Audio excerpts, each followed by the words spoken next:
রাহমাতুল্লাহি ওয়া বারাকাতুহু। আলহামদুলিল্লাহ ওয়াসসালাতু ওয়াসসালামু আলা রাসূলিল্লাহ ওয়া আলা আলিহি ওয়া আসহাবিহি ওয়া মান ওয়ালা, আম্মা বাদ। এমডি তোফায়েল আপনি প্রশ্ন করেছেন, অনেকেই দেখা যায় বিবাহের আগে হারাম সম্পর্ক ও জেনা করে, কিন্তু তারা আবার সালাতও পড়ে, সেই সালাত আল্লাহর দরবারে কবুল হবে কিনা? ভাই তোফায়েল, আপনি যে প্রশ্ন করেছেন এর চাইতে গুরুত্বপূর্ণ প্রশ্ন প্রাসঙ্গিক যে বিবাহের আগে প্রেমের সম্পর্ক, তথাকথিত প্রেমের সম্পর্ক একজন ছেলে এবং একজন মেয়ের সাথে থাকে, এই সম্পর্কটি যদি শারীরিক সরাসরি জেনা পর্যন্ত নাও যায়, তথাপি এটি এক ধরনের জেনা, এবং এই হারাম সম্পর্ক, অবৈধ সম্পর্ক যদি কারোর মধ্যে থাকে, একটা শাস্তি তার দুনিয়াতে নিশ্চিত, তাহলে তার দাম্পত্য জীবনে আল্লাহ সুবহানাহু ওয়া তাআলা তাকে শান্তি এবং সুখ দান করবেন না। আর সেই সাথে এই জেনার যে অপরাধ, জেনার যে দায়, এর জন্য জাহান্নামের আযাব তার জন্য অপেক্ষা করবে। এটা বড় ধরনের একটি গুনাহ এবং কবিরা গুনাহ এবং বড় ধরনের অপরাধ। সেই সাথে যদি তিনি জেনা করছেন, অবৈধ সম্পর্ক রাখছেন কোনো মেয়ের সাথে বিবাহ বহির্ভূত, একই সঙ্গে তিনি সালাত আদায় করছেন, এরকম যদি হয়, আমরা আপনার প্রশ্নের উত্তরে বলবো তার সালাত কবুল হবে না, সেটা বলা যাবে না। বরং সালাত একটি স্বতন্ত্র ইবাদত, বরং এই অবস্থায় তার আরো ভালোভাবে সালাত আদায় করা উচিত। কারণ ইন্নাস সালাতা তানহা আনিল ফাহশাই ওয়াল মুনকার, সালাত মানুষকে অশ্লীল এবং অন্যায় কাজ থেকে বিরত রাখে, ফেরত রাখে, বাঁচিয়ে রাখে। যার কারণে সালাতের ব্যাপারে তিনি আরো বেশি মনোযোগী হওয়া দরকার। তার সালাত কবুল হবে না এভাবে আমরা বলবো না, তবে হ্যাঁ, যে সালাত তাকে গুনাহ থেকে বাঁচাচ্ছে না, সেই সালাত খুব বেশি মানসম্মত নয়, এটা অনুমান করা যায়, কিন্তু সালাত কবুল হবে না বা আল্লাহ সুবহানাহু ওয়া তাআলার কাছে এটা গ্রহণযোগ্য হবে না, এরকম কোনো কথা বলা কোনো সুযোগ নেই আপাত দৃষ্টিতে। শাহরুখ হোসাইন তন্ময় আপনি জানতে চাইছেন, বর্তমান প্রেক্ষাপটে ওকালতি করা কি জায়েজ? ভাই শাহরুখ, ওকালতির যে পেশা, এই পেশা গ্রহণ করা বর্তমান যুগে নানা কারণে খুবই বিপদ এর একটি কাজ। তার কারণ হলো, ওকালতি করতে হলে প্রচলিত আইনে যে বিচার হবে, সে বিচারের জন্য আপনার আবেদন করতে হবে। যদিও প্রচলিত আইনের বেশিরভাগ ধারাই কোরআন হাদিসের সাথে সাংঘর্ষিক না, কিন্তু কিছু কিছু ধারা বা অনেকগুলো ধারা যেহেতু সাংঘর্ষিক আছে, অতএব সেই সমস্ত ক্ষেত্রে অন্তত একজন উকিলকে ওকালতি করতে হবে এবং কখনো কখনো সে সমস্ত ধারায় বিচার চাইতে হবে। আর কোরআন এবং সুন্নাহ বিরোধী কোনো ধারায় বিচার চাওয়া, এটা কোনো মুসলমানের জন্য জায়েজ নাই, এক। আর দ্বিতীয়ত হলো, ওকালতির পেশায় অনেক সময় আসামি অপরাধী হওয়ার পরেও উকিল তার মামলায় জেতার জন্য, তার মক্কেলকে মুক্ত করবার জন্য তিনি মিথ্যার আশ্রয় নিয়ে থাকেন এবং তাকে মিথ্যা শিখিয়ে থাকেন। এটা আমাদের দেশের ওপেন সিক্রেট একটি বিষয়। তো এই সমস্ত বিষয়গুলো থেকে অ্যাভয়েড করে যদি তিনি করতে পারেন, অর্থাৎ যে মামলায় কোরআন এবং সুন্নাহ বিরোধী কোনো কিছু নাই আমাদের প্রচলিত আইনে, সে মামলা তিনি লড়লেন এবং কোনো মিথ্যার আশ্রয় তিনি নিলেন না, এরকম যদি হয়, তাহলে সেক্ষেত্রে ওকালতি পেশা করা যায় আছে ইনশাআল্লাহ বিইذনিল্লাহ। তাজমাউল ইসলাম আপনি জানতে চেয়েছেন, কোন মুসলমানের আকীদায় যদি সমস্যা থাকে, অর্থাৎ কবর, মাজার, পীরের উপর দৃঢ় বিশ্বাস করে যে এগুলো থেকে দুনিয়া ও আখিরাতের কল্যাণ কামনা করে, আল্লাহ ও রাসূল সাল্লাল্লাহু আলাইহি ওয়াসাল্লাম প্রতি ভ্রান্ত ধারণা পোষণ করে, এ ধরনের ব্যক্তিদের পার্থিব সাহায্য সহযোগিতা করার বিধান কি? আর এ ধরনের ব্যক্তিদের সাথে সম্পর্ক কেমন হওয়া উচিত? যদি কারোর আকীদার সমস্যাটা এই পর্যায়ে যায় যে তার আকীদাটা তাকে কাফের বানিয়ে ফেলছে, মুশরিক বানিয়ে ফেলছে, শিরক আকবর করছেন, তিনি বড় কুফর করছেন, এরকম যদি হয়, তাহলে সেক্ষেত্রে তিনি তো কাফির হিসাবে তার সাথে সদাচরণ করবে, স্বাভাবিক সদাচরণ করবে। আল্লাহ সুবহানাহু ওয়া তাআলা বলেছেন, লা ইয়ানহাকুমুল্লাহু আনিল্লাযিনা লাম ইউকাতিলুকুম ওয়া লাম ইখরিজুকুম মিন দিয়ারিকুম আন তাবাররুহুম ওয়া তুকসিতু ইলাইহিম। অমুসলিমদের মধ্য থেকে যারা তোমাদের মাতৃভূমি থেকে বের করে দিচ্ছে না, তোমাদের প্রতি জুলুম করছে না, তোমাদের হত্যা করছে না, তাদেরকে তোমরা সদাচরণ করতে তাদের সাথে আল্লাহ তাআলা বারণ করেন না, নিষেধ করেন না। অতএব সেই হিসাবে তার সাথে সদাচরণ করা যেতেই পারে, কিন্তু অন্তরঙ্গ বন্ধু হিসাবে তাকে গ্রহণ করার কোনো সুযোগ নেই। যদি বিদআতটা সেই পর্যায়ে না হয়, তাহলে সেক্ষেত্রে এর ফলে সেই ইসলাম থেকে যেহেতু খারিজ না, বিধায় ইনশাআল্লাহ বিইذনিল্লাহ এটাতে কোনো অসুবিধা হবে না। এরপরে আব্দুল্লাহ খারিজ না, অসুবিধা হবে না বলতে তার সাথে সাধারণ সম্পর্ক রাখতে পারবেন, তবে তাকে তার বিদআত যেহেতু করছেন, সেই জন্য তাকে সম্মান করলে সেটা আবার গুনাহের কারণ হবে। এরপর আব্দুল্লাহ মামুন প্রশ্ন করেছেন, মৃত ব্যক্তির জন্য 40 প্রসঙ্গে মৃত্যুর পর আমাদের দেশে মৃত ব্যক্তির জন্য বিশাল খাবারের আয়োজন করা হয়ে থাকে, যা 40 বলে পরিচিত। এটা সাধারণত মৃত্যুর 40 দিন পর পরবর্তী যে কোনো দিন করা হয়। এই প্রশ্ন উত্তর বোধহয় আমি গত সপ্তাহে দিয়েছিলাম। হুবহু একই প্রশ্ন উত্তর কিভাবে আসলো আমি বুঝলাম না। যেহেতু প্রশ্ন করেছেন, আমরা বলবো যে মৃত ব্যক্তির আত্মীয় স্বজনের কাছে 40 আর 3 দিন আর 7 দিনের নামে বিভিন্ন যে খাবারের অনুষ্ঠানের দাবি করা হয় আমাদের সমাজ থেকে, এবং এটা ইসালে সবের নাম দিয়ে করা হয়। এটা হলো বর্বর কাজগুলোর মধ্যে থেকে একটি। একটা মানুষ মারা যাওয়ার পরে তার পরিবারের লোকেরা খুবই মনোবেদনায় ভোগেন, এরকম পরিস্থিতিতে তাদেরকে বরং সবাই খাবার দেওয়া উচিত, তাদের কাছে খাবার চাওয়া এটা কখনো যৌক্তিক হতে পারে না। আর কোরআন সুন্নাহ এরকম কোনো কথা নির্দেশ করেনি, এটা পরিহার করা উচিত। মেহেদী হাসান আপনি জানতে চেয়েছেন, বিয়ে করতে চাই হাফিজা বা আলেমা, কিন্তু হাফিজা আলেমা খুঁজে পেলাম না, সুতরাং বিয়ে না করলে কি গুনাহ হবে? আপনি হাফেজ আলেমা বিয়ে করতে চেয়েছেন, সেটা না পেলে আপনি বিয়ে করবেন না কেন? যদি আপনি স্বাভাবিক অবস্থায় থাকেন, বিয়ে না করলে আপনি গুনাহে লিপ্ত হবেন না, আর বিয়ে করার সামর্থ্য আছে, তাহলে আপনার জন্য বিয়ে করা সুন্নাহ। আর সুন্নাহ তরক করলে গুনাহগার হবে না, কিন্তু অনুত্তম হবে। নবী সাল্লাল্লাহু আলাইহি ওয়াসাল্লাম বলেছেন যে বিয়ে করে বিয়ে আমার সুন্নাত, অতএব যে বিয়ে করলো না সে আমার উম্মত নয়। অতএব আপনি কেন এই রিস্ক নিতে যাবেন? বিয়ে আপনার করা উচিত। আর আপনি যেটা চাইছেন সেটা যদি না হয়, তাহলে বুঝতে হবে যে এর ভিতরে কোনো কল্যাণ আছে। হাফেজ আলেমা হলেই যে আপনার জন্য সুখ শান্তি হবে, আপনি যা চাচ্ছেন তা হবে, ব্যাপারটি সেরকম নাও হতে পারে। সেজন্য আল্লাহ সুবহানাহু ওয়া তাআলা ফায়সালা, তাতে সন্তুষ্ট হওয়া উচিত। আপনি নিজের জন্য নিজে যেটাকে ভালো মনে করেন, আল্লাহ সুবহানাহু ওয়া তাআলা আপনার জন্য যেটাকে ভালো মনে করেন সেটা চাইতে বেশি কল্যাণকর। এরপরে প্রশ্ন করেছেন হাসান, দাড়িতে খুর লাগাতে পারবো একবার ঘন করে দাড়ি চাপ দাড়ি উঠানোর জন্য? ভাই হাসান, চাপ দাড়ি উঠানোর জন্য খুর লাগানো জায়েজ নেই। আমাদের অনেক ভাইরা আছেন যাদের দাড়ি হয়তো অল্প আছে, তিনি দাড়িটা যাতে বেশি হয়, ঘন হয়, মোটা হয়ে ওঠে, এই জন্য বারবার শেভ করেন। তার উদ্দেশ্য হলো দাড়িটা যাতে ভালো করে ওঠে তারপরে রাখবেন, অর্থাৎ এর শেভটা ভালো উদ্দেশ্যে করা হয়ে থাকে। তো উদ্দেশ্য ভালো হলে কি হবে? পদ্ধতিটা ভালো না। মনে রাখবেন, উদ্দেশ্য ভালো হলেই সবসময় কাজ ভালো হয় না। যে কোনো কাজ ভালো হওয়ার জন্য দুটি শর্ত থাকে। এক, ওই কাজটার পদ্ধতিটা নবী করিম সাল্লাল্লাহু আলাইহি ওয়াসাল্লাম বাঁধানো পদ্ধতি অনুযায়ী হতে হবে। দ্বিতীয়, সেই কাজটি শুধুমাত্র আল্লাহকে সন্তুষ্ট করার উদ্দেশ্যে তথা ভালো উদ্দেশ্যে হতে হবে। আপনি দাড়ি চাচ্ছেন কেন? মোটা হয়ে দাড়ি ওঠার জন্য। এখানে আপনার উদ্দেশ্যটা ভালো, কিন্তু দাড়ি চাষার কোন নির্দেশ নবী সাল্লাল্লাহু আলাইহি ওয়াসাল্লাম থেকে নাই, বরং নিষেধ আছে। নিষেধ আছে এই অর্থে যে তিনি নির্দেশ করেছেন আফুল্লুহা, তোমরা দাড়িকে ছেড়ে দাও, লম্বা করো, আর খুল্লুহা। অতএব এরকম অবস্থায় আপনি এই দাড়ি চাষা বা শেভ করার যে কাজটা, এটা আপনার জন্য হারাম হবে। এই কাজটা আপনার করা সঠিক হবে না। এরপরে প্রশ্ন দেখতে পাচ্ছি ফারহান আহমেদ, আপনি জানতে চেয়েছেন, আমার ছেলের নাম রাখছি আব্দুল্লাহ আল আবিদ, নামটা কেমন? খুব চমৎকার নাম বোন, কারণ রাসূল করিম সাল্লাল্লাহু আলাইহি ওয়াসাল্লাম বলেছেন সবচাইতে উত্তম নাম হলো আব্দুল্লাহ এবং আব্দুর রহমান। আব্দুল্লাহর চাইতে উত্তম নাম পৃথিবীতে আর নেই, আব্দুল্লাহ এবং আব্দুর রহমান। অতএব আব্দুল্লাহ নাম আপনি রেখেছেন, খুব ভালো কথা, কিন্তু আল আবিদ কোন সেন্সে রেখেছেন? আমাদের বাংলাদেশে মানুষের কয়েকটা নাম থাকে এক একজনের, এটা একটা ভুল কালচার সংস্কৃতি। একজন মানুষের একটা নাম হবে, তার নামের পরে তার বাবার নামটা লেজুর হিসাবে থাকবে, তার সাথে তার বংশগত নামটা থাকবে, given name, surname, family name, তিনটা নাম দরকার পাসপোর্টের জন্য, আন্তর্জাতিকভাবে বিভিন্ন ফর্ম ইত্যাদি ফিল আপ করার জন্য।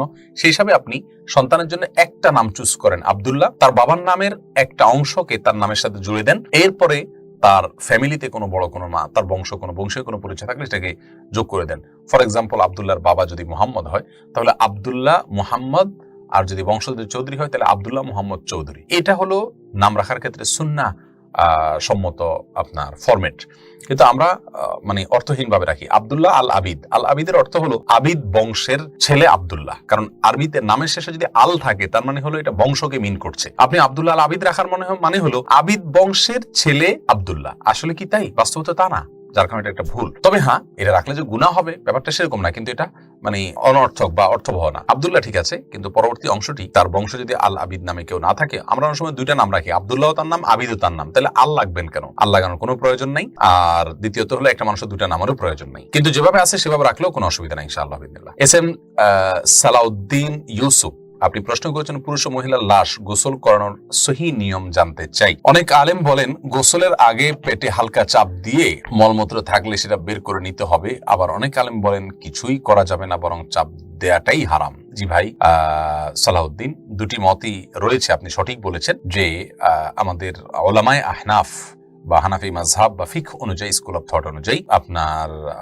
গোসল যখন দিবে মুর্দাকে, তার পেটকে চাপ দিয়ে ময়লা ইত্যাদি থাকলে পরিষ্কার কথা বলা আছে। এর বিপরীতে অন্যান্য উলামায়ে কেরাম নিষেধ করেন, বিশেষ করে উলামায়ে আহলে হাদিস যারা আছেন তারা নিষেধ করেন। এবং এই নিষেধাজ্ঞার ক্ষেত্রে একটা যুক্তি এটাও যে মুর্দাকে চাপ দিলে বা প্রেসার দিলে তার শরীরে তার কষ্ট হবে। নবী সাল্লাল্লাহু আলাইহি ওয়াসাল্লামের এক হাদিস থেকে বোঝা যায় মানুষ যখন মারা যায় তখন তার শরীরে সামান্য আঘাত করলেও তিনি কিন্তু ব্যথা অনুভব করেন। এই সমস্ত কারণে এবং আরো কিছু কারণে এটা নিষেধ করা হয়ে থাকে। আর যারা চাপ দিতে বলেন, ওনাদের যুক্তি হলো যদি চাপ দিয়ে ময়লা পরিষ্কার না করা হয় তাহলে সেক্ষেত্রে জানাজাতে যখন নেওয়া হবে তখন বা আগে পরে কোনোভাবে কাফন নাপাক হতে পারে, যেটা কাম্য হতে পারে না। এই কারণে বলা হয়ে থাকে। বিষয়টি মত পার্থক্যপূর্ণ, এটা ইস্তেহাদি বিষয়। কোনো একটাকেই আমরা সঠিক আর একটাকে সরাসরি ভুল এভাবে বলবো না। তবে হ্যাঁ, দলিল দিক থেকে যার কাছে বেশি যেটা সমৃদ্ধ মনে হবে সেটার উপর আমল করতে পারি। এমডি হাসিবুর রহমান, আপনি জানতে চেয়েছেন আমরা সাধারণ মানুষ কিভাবে দিন প্রচার করব। ভাই হাসিবুর রহমান,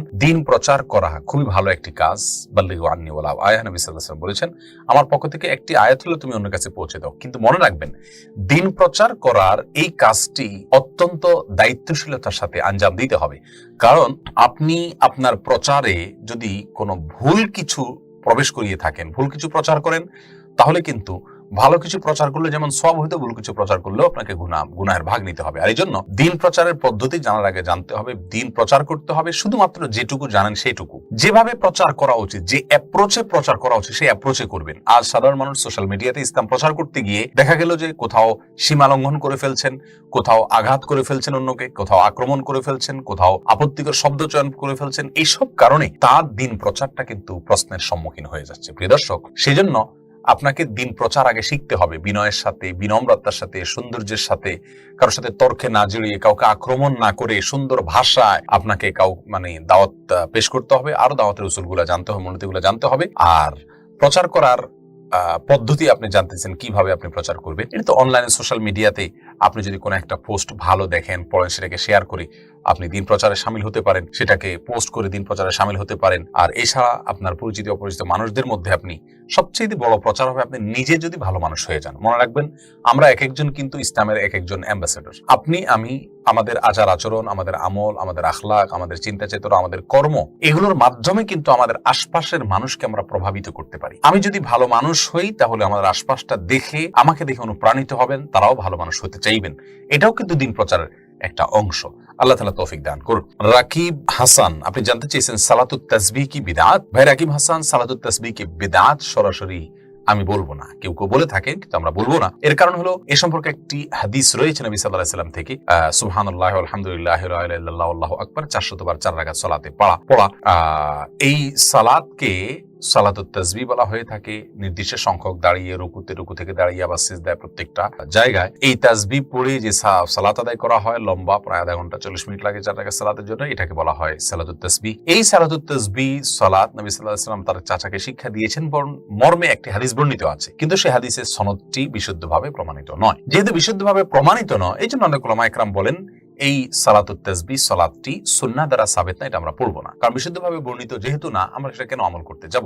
বিশুদ্ধ হাদিসের উপর আমল করে আমরা শেষ করতে পারিনি এখনো। এটা হলো একটি মত। আর এর বিপরীতে ইমাম নববী রাহিমাহুল্লাহ সহ বিশ্ববিখ্যাত বড় বড় হাদিস স্কলারদের মধ্যে থেকে অনেকেই এই সালাতুত তাসবিহ সালাতকে মুস্তাহাব বলেছেন, পড়া উত্তম বলেছেন মাঝে মধ্যে। তাইলে আমরা স্কলারদের মধ্যে, সাধারণ স্কলার নয়, ইসলামের ইতিহাসের একবারে মহাপণ্ডিত, যাদের রেফারেন্স ছাড়া আমরা কোরআন এবং হাদিস বুঝতে পারি না, কোরআন এবং হাদিসের বিশেষ করে হাদিসের বিশুদ্ধতা নিরূপণ করতে পারি না, এই টাইপের মুহাদ্দিসদের মধ্যে অনেকে এটা পড়ার কথা বলেছেন। কিন্তু বললেও আমরা মূল যে মেসেজটা দিতে চাই তা হলো সালাতুত তাসবিহ সালাতটি বিশুদ্ধ হাদিস দ্বারা প্রমাণিত নয়। আর যেহেতু বিশুদ্ধ হাদিস দ্বারা প্রমাণিত নয়, সেহেতু আমরা এটাকে যদি কেউ আমল না করি তাহলে দোষণীয় তো হবেই না, বরং কেউ যদি মনে করেন যে আমি শুধু বিশুদ্ধ হাদিস দেখে দেখে আমল করবো, তাহলে এটা প্রশংসনীয়, দোষের কিছু না। আবার কেউ যদি করেন, যেহেতু একটা হাদিসে আছে, যদিও দুর্বল, মনে রাখবেন ফজিলতের ক্ষেত্রে শর্ত সাপেক্ষে দুর্বল হাদিস দিয়েও প্রমাণ দেওয়া যায়। তো সেই ভিত্তিতে অথবা মুহাদ্দিসরা অনেকেই এই দুর্বলতাকে হয়তো সহনীয় পর্যায়ে মনে করেছেন, সেজন্য তারা এই সালাত পড়তে বলেছেন। তার উপর ভিত্তি করে যদি কেউ পড়েন, তাকে আমরা সরাসরি বিদআতি বলতে যাব না। তবে হ্যাঁ, বিশুদ্ধ সূত্রে হাদিসটি বর্ণিত নয়। এরপরে প্রশ্ন চলে যায় এমডি আর অপু, আপনি জানতে চেয়েছেন অবস্থা ভেদে দাঁড়ায় প্রস্রাব করা যাবে কিনা? হ্যাঁ ভাই অপু, দাঁড়িয়ে পেশাব করা যাবে যদি আপনি দাঁড়িয়ে পেশাব করা আর প্রয়োজনীয়তা কখনো অনুভব করেন। কথার কথা, অনেক লোকজন আছেন যারা বসে পেশাব করলে পেশাব পরিষ্কার হয় না, ক্লিয়ার হয় না। পেশাব ক্লিয়ার করার ক্ষেত্রে প্রয়োজনে তাদেরকে দাঁড়িয়ে পেশাব করতে হয়। যদি এরকম হয় সেটা ভিন্ন কথা। অথবা অনেক সময় দেখা যায় যে অনেকে দাঁড়িয়ে যদি পেশাব না করেন, এমন কোন পরিস্থিতি আছেন যেখানে পেশাব দাঁড়িয়ে না করে বসে করতে গেলে আশপাশটা এরকম নোংরা যে তার জামা কাপড় ভরে যাবে। হয়তো টয়লেটের জায়গাটা খুব বেশি কনজাস্ট, তার ওয়ালে নিচে হয়তো ময়লা লেগে আছে, আমি বসতে গেলেই আমার জামা কাপড় নাপাক হতে পারে। এরকম যদি হয় তাহলে আমি দাঁড়িয়ে পেশাব করতে পারি, কোনো অসুবিধা নেই। তো স্বাভাবিক অবস্থাতে, সাধারণ অবস্থাতে দাঁড়িয়ে পেশাব করা প্রশংসনীয় নয়, অনুচিত এবং সুন্নাহ বিরোধী কাজ। নবী সাল্লাল্লাহু আলাইহি ওয়াসাল্লাম, বুখারীর বর্ণনায় আসছে যে তিনি তিনি একবার একটা ময়লার স্তূপের কোথাও কোনো জায়গা দিয়ে যাচ্ছেন বা সেখানে আসছেন, আসার পরে সেখানে পেশাব করেছেন, দাঁড়িয়ে পেশাব করেছেন। নিশ্চয়ই জায়গাটা এত বেশি ময়লায় পরিপূর্ণ ছিল যে বসার মতো পরিবেশ ছিল না। অতএব এরকম পরিস্থিতিতে দাঁড়িয়ে পেশাব করা জায়েজ আছে ইনশাআল্লাহ বিইذনিল্লাহ। আর এর বাইরে যদি দাঁড়িয়ে কেউ পেশাব করে, সেটা কিন্তু হারাম হবে, বড় ধরনের কোনো কবিরা গুনাহ হবে, বিষয়টি কিন্তু সেরকম না। আমরা এটাকে যত বড় অপরাধ মনে করি, অপরাধটা আসলে এত বড় না। আমাদের সমাজে অপরাধের মাত্রা জ্ঞান অনেক সময় আমাদের থাকে না। দাঁড়িয়ে পেশাব করলে মসজিদের আশেপাশে কোনো টয়লেটে তাকে যেভাবে আমরা হামলে পড়ি, এর চাইতে বড় অপরাধ করলেও দেখা যায় আমরা কিছু বলি না। অথচ দাঁড়িয়ে পেশাব করার বিষয়টা এরকম জঘন্য কোনো কিছু না। তবে হ্যাঁ, এটা অনুচিত, সন্দেহাতীত ভাবে অনুচিত, এবং এটা করা যাবে না বিনা কারণ। এরপরে প্রশ্ন করেছেন বাইজিদ ভুঁইয়া, মাযহাব কিভাবে মানা যায়? ভাই বাইজিদ, মাযহাব মানা বলতে সাধারণত বোঝানো হয়ে থাকে কোরআন এবং হাদিসকে কোনো একজন স্কলারের বুঝ অনুযায়ী গ্রহণ করা, এটাকে মাযহাবানা বলতে সাধারণত বোঝানো হয়ে থাকে। ইসলামের ইতিহাসে অনেকগুলো মাযহাব ছিল, তার ভিতরে সবচেয়ে প্রসিদ্ধ 4টি মাযহাব ইমাম আবু হানিফা রাহিমাহুল্লাহ, ইমাম শাফি, ইমাম আহমদ বিন হাম্বল, ইমাম মালিক রাহিমাহুল্লাহ। এই 4টি মাযহাবের প্রতিটি মাযহাবেরই অনুসারী যারা, তারা কিন্তু 4জন ব্যক্তিকে অনুসরণ করেন না, তারা কোরআন এবং হাদিসকে এই 4জন ব্যক্তির ব্যাখ্যায় অনুসরণ করেন। অতএব এই অর্থে মাযহাব মানাটা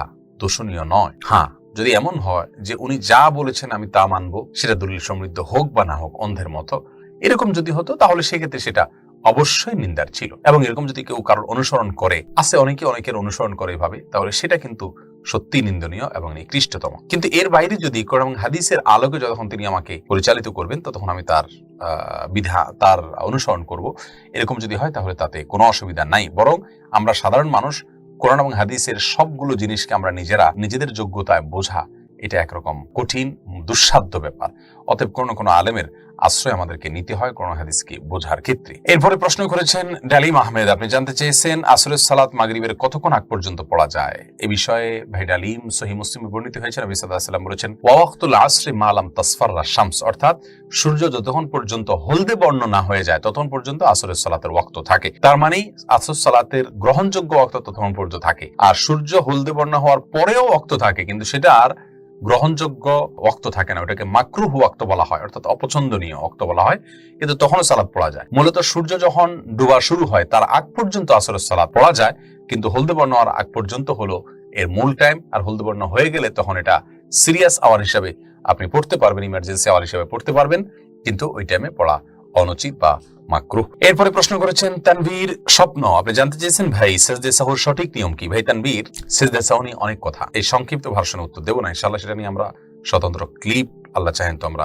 তৈরি করে আপনাদেরকে উপহার দেওয়ার চেষ্টা করব। সেজদে সাহুর আমাদের দেশে ওলামায়ে কেরামের প্রচলিত যে পদ্ধতি, অর্থাৎ ডান দিকে সালাম ফিরিয়ে তারপরে 2টা সেজদা দিয়ে উঠে আবার তাহিয়াতুদ দুরূদ ইত্যাদি পড়ে পরপর সালাম ফেরানো। আর সৌদি আরবের স্কলারগণ আরেকটা পদ্ধতির কথা বলেন, সেটা হলো সালাম ফেরানো ছাড়া সরাসরি 2টা সেজদা দিয়ে উঠে এরপরে সালাম ফিরিয়ে দেওয়া আর দ্বিতীয়বার তাহিয়াতুদ না পড়া। এই 2টার কোনোটাকেই সরাসরি ডিসকাস করার সুযোগ নেই। অনেক ওলামায়ে কেরাম বলেন ভুলের উপরে ডিপেন্ড করবে যে আপনি কোন পদ্ধতিতে সিজদা সাহু দিবেন, ভুলের ধরনের উপর নির্ভর করবে। কিছু কিছু ভুলে প্রথম পদ্ধতি, কিছু কিছু ভুলে দ্বিতীয় পদ্ধতি আপনি অবলম্বন করবেন। আরো বিস্তারিত আলোচনা রয়েছে প্রিয় দর্শক, যেহেতু বিষয়টি খুবই গুরুত্বপূর্ণ, আমরা ইনশাআল্লাহ বিসমিল্লাহ এটার উপরে স্বতন্ত্র ক্লিপ আপনাদের উপহার দেব। মশিউর রহমান প্রশ্ন করেছেন শেখ সালাম নেবেন জীবনের সুখ ও পরিবারের শান্তির জন্য কি করণীয়। ভাই মশিউর রহমান, এই বিষয়ে আমাদের ইউটিউব চ্যানেল এবং আমাদের পেজে আপনি একটি ক্লিপ পাবেন যে পারিবারিক জীবন কিভাবে সুখ শান্তিতে পরিপূর্ণ হবে। অনেকগুলো পরামর্শ সেখানে বলা আছে, তার ভিতরে প্রথম পরামর্শ হলো আপনি বিয়ের অনেক আগে থেকে সূরা ফুরকান আয়াত নম্বর 74 বেশি বেশি পড়বেন। রব্বানা হাব লানা মিন আজওয়াজিনা ওয়া যুররিয়াতিনা কুররাতা আয়ুন ওয়াজআলনা লিল মুত্তাকিনা ইমামা, অর্থাৎ আল্লাহ স্ত্রী সন্তান যা দিবেন আমাকে, এবং মেয়েরা পড়বেন স্বামী সন্তান যা দিবেন আমাকে, এই অর্থে এগুলো যেন আমাদের চোখ জোড়ায় এরকম হয় এবং তারা যেন মুত্তাকির ইমাম হতে পারে। আমরা সবাই মিলে এই দোয়া বেশি বেশি করবেন বিয়ের আগে থেকে, এবং জীবনসঙ্গী হিসাবে দিনদার পাত্র অথবা পাত্রীকে অবশ্যই অগ্রাধিকার দিবেন এবং নো কম্প্রোমাইজের লেভেলে যাবেন এই ক্ষেত্রে। আর তৃতীয়ত হলো আল্লাহর কাছে সাধারণভাবে দোয়া করতে থাকবেন যাতে সৎ এবং নেককার মুত্তাকি জীবনসঙ্গী হয়। চতুর্থত হলো আপনার দাম্পত্য জীবনের সুখ শান্তির জন্য বিয়ের সময় বিয়ের আগে যে সমস্ত অনাচার হয়ে থাকে এগুলো থেকে বেঁচে থাকবেন, কারণ হারামে আল্লাহ সুবহানাহু ওয়া তাআলা আরাম দেন না। সেগুলো থেকে তাকওয়ার সাথে সুন্নাহ পদ্ধতিতে বিয়ে করবেন, ইনশাআল্লাহ শান্তি আল্লাহ তাআলা দান করবেন। পঞ্চমত হলো বিয়ে করার পরে সর্বোচ্চ ধৈর্যের পথ আপনাকে অবলম্বন করতে হবে, সেটা আপনি স্ত্রী হন অথবা পুরুষ হন। আমাদের নবী সাল্লাল্লাহু আলাইহি ওয়াসাল্লামের দাম্পত্য জীবনে অনেক সমস্যা দেখা দিয়েছে, প্রচন্ড ধৈর্যের তিনি পরিচয় দিয়েছেন এবং ধৈর্যের পরীক্ষা উত্তীর্ণ হয়েছেন। এর মাধ্যমে কিন্তু দাম্পত্য জীবন সুখ শান্তি হয়। আর অনেকগুলো পদ্ধতি সেখানে বার্তানো আছে, আপনি ক্লিপটা দেখে নেবেন। ভাই মশিউর রহমান জানতে চেয়েছেন, আপনার প্রশ্ন উত্তর দিলাম। তোফায়েল জানতে চেয়েছেন আমাদের দেশে যে মুজিব শতবার্ষিকী পালন হবে এটা ইসলামে কতটুকু জায়েজ, আর মুসলিম হত্যাকারী নরেন্দ্র মোদীকে প্রধান অতিথি হিসেবে আনা কি মুনাফিকি হবে। ভাই তোফায়েল, শিপন আমাদের পরে প্রশ্ন করেছেন ইসলামী ব্যাংকে টাকা ফিক্সড ডিপোজিট করে লাভ নেওয়া জায়েজ হবে কিনা। ভাই শিপন, এই বিষয়ে আমরা বারবার উত্তর দিয়েছি। ফিক্সড ডিপোজিট করে ইসলামী ব্যাংকগুলোতে তার লভ্যাংশ খাওয়া অনুচিত হবে যদি বিকল্প কোনো পথ আপনার কাছে খোলা থাকে। ফর এক্সাম্পল, আপনার ব্যবসার কোনো রাস্তা আছে, হোক অল্প পয়সা আসবে, ইসলামী ব্যাংকগুলোতে না রেখে আপনার সে পথটা অবলম্বন করা উচিত। তার কারণ হলো ইসলামী ব্যাংকের যে উপার্জন সেটা শতভাগ সন্দেহ মুক্ত নয়। নবী সাল্লাল্লাহু আলাইহি ওয়াসাল্লাম বলেছেন আল হালালু বাইয়িন ওয়াল হারামু বাইয়িন ওয়া বাইনহুমা মুশতাবিহাত, অর্থাৎ হালাল স্পষ্ট হারাম স্পষ্ট, আর এই দুইটার মাঝখানে কিছু আছে যেগুলা সন্দেহযুক্ত। এই সন্দেহযুক্ত গুলো থেকে যে বেঁচে থাকতে পারবে সে তার তাকওয়াকে রক্ষা করতে পারলো। বিধায় ইসলামী ব্যাংকের থিওরি এবং প্র্যাকটিক্যালের ভিতরে অনেক বেশ কম থাকে। যেহেতু বেশ কম থাকে সেজন্য সন্দেহ থেকে যায়। এই জন্য আপনি এখানে ফিক্সড ডিপোজিট না করে অন্য কোনো জায়গায় হালাল খাতে লাগানোর সুযোগ থাকলে সেটা করা উচিত, আপ্রাণ চেষ্টা করা উচিত। যদি বিকল্প কোনো পথ না থাকে তাহলে আপনার জন্য এটা জায়েজ হবে ইনশাআল্লাহ ইদনিল্লাহ। যেহেতু এটাকে একেবারে কাট্টা এবং পরিষ্কার হারাম আমরা বলতে পারছি না, অতএব আপনার জন্য জায়েজ হবে যদি নিরুপায় থাকেন আপনি। ইরফান রাতুল, কাউকে না বলে কি জিহাদে যাওয়া যাবে? ভাই ইরফান রাতুল, কাউকে না বলে জিহাদে যাওয়া বলতে কি বোঝাচ্ছেন আপনি? জিহাদের অনেকগুলো স্তর আছে। যখন নাফির আম হয়, অর্থাৎ গণহারে প্রত্যেককে জিহাদের জন্য বের হতে হয়, এরকম কমন নির্দেশ যদি কখনো চলে আসে, তখন সেই নাফির আমের সময় যে জিহাদ, সেই জিহাদে বের হওয়ার জন্য কারোর পারমিশনের কোনো প্রয়োজন নেই। কিন্তু নাফির আম যদি না হয় তাহলে সেক্ষেত্রে সর্বাবস্থায় কিন্তু আপনি মনে চাইলে জিহাদের জন্য দৌড় দিতে পারবেন না। ওলামায়ে কেরাম, সংশ্লিষ্ট আপনার বিশেষজ্ঞগণ, তাদের যদি সিদ্ধান্ত থাকে, তারা যদি পরামর্শ দেন, তারপরে আপনি সেই পরামর্শ অনুযায়ী সামনে অগ্রসর হবেন এবং সিদ্ধান্ত নেবেন। যে কেউ আপনাকে ডাক দিল আর আপনি জিহাদের নামে সেদিকে ঝাঁপিয়ে পড়লেন, এই সুযোগ নাই এবং এটা সঠিক হবে না। আর মা বাবার পারমিশনের বিষয়ে যেটা বলছেন, যদি ফরজ হয়ে যায় তাহলে মা বাবার পারমিশনের প্রয়োজন নেই, তাদের পারমিশন ছাড়াও আপনি যেতে পারেন। তবে হ্যাঁ, তাদেরকে বলে যাওয়া উত্তম, এটা ভিন্ন বিষয়। আল্লাহ আলম বিসওয়াব। এরপরে মুশফিকুর রহমান প্রশ্ন করেছেন, জুমার নামাজে খুতবা পড়ার লোক না থাকলে জুমার নামাজ পড়ার কোনো পদ্ধতি আছে কিনা? ভাই মুশফিকুর রহমান, জুমার নামাজের খুতবা পড়ার পদ্ধতি তো খুবই সহজ। খুতবা পড়ার মানে লোক না থাকার কি আছে? যদি কিচ্ছু না পারেন, কোরআন কারীমে একটা আয়াত, দুইটা আয়াত, তিনটা আয়াত পড়বেন, বাস দাঁড়িয়ে তিনটা আয়াত পড়লে, দুইটা আয়াত পড়লেই আপনার খুতবা হয়ে গেল। এটুকু তো আমাদের মুখস্থ আছে। অতএব এটুকু যদি করে তাহলে খুতবার যে দায় সেটা ইনশাআল্লাহ বিদিনিল্লাহ আদায় হয়ে যাবে, আল্লাহ তাআলা চাহেন তো। এরপরে প্রশ্ন করেছেন রকিবুল ইসলাম, আপনি জানতে চেয়েছেন, আমি জানতে চাই, আমার মুসলিম ভাইদেরকে হত্যা করা হচ্ছে, এই সময় আমরা কি করবো, ইসলাম কি বলে? ভাই রকিবুল ইসলাম, ইসলাম তো বলে কোন মুসলিম ভাইকে হত্যা করলে আপনি তার যদি পাশে অবস্থান করেন, তার পাশে দাঁড়ানোর সুযোগ থাকে, তার জন্য পাশে দাঁড়িয়ে তাকে রক্ষা করার জন্য আপনি জালিমের বিরুদ্ধে লড়াই করা আপনার জন্য ফরজ। আর যদি আপনি তার পাশে না থাকেন এবং তার পাশে দাঁড়ানোর সুযোগ না থাকে, যেমন আজকের পৃথিবীতে যে বিশ্বায়নের এই যুগে আমরা দেখছি যে অনেকগুলো বর্ডারে আমরা বন্দী, এমত অবস্থায় আমরা চাইলেই তাদের পাশে দাঁড়াতে পারছি না। আর তাছাড়া যারা প্রতিবেশী আছেন ওখানে আশেপাশে, আপনার প্রতিবেশী যদি জুলুমের শিকার হয়, আপনার উচিত হবে তার পাশে দাঁড়ানো। এটা হলো ইসলামের নির্দেশ। আমরা যেহেতু প্রতিবেশী হলেও এমন প্রতিবেশী যে প্রতিবেশী আমরা তাদের পাশে দাঁড়াতে পারছি না, অতএব আমরা তাদের জন্য আল্লাহ সুবহানাহু ওয়া তাআলার কাছে দোয়া করব এবং সেই সাথে আমাদের সাধ্যের সবটুকু দিয়ে এই জঘন্য কর্মের আমরা নিন্দাবাদ করব, প্রতিবাদ করব এবং যেভাবে যেভাবে তাদের সহায়তা করা যেতে পারে বৈধ উপায়ে সেগুলো আমরা অবলম্বন করব। আল্লাহ তাআলা তৌফিক দান করুন। আইএম জুনায়েদ আইডি থেকে প্রশ্ন করেছেন, মহিলা পুরুষের নামাজের নিয়ম কি একরকম নাকি ভিন্নতা আছে? দেখুন, মহিলা পুরুষের নামাজ নিয়ে আমরা এর আগেও বারবার বলেছি, মহিলা পুরুষ নামাজের বেসিক নিয়ম এক।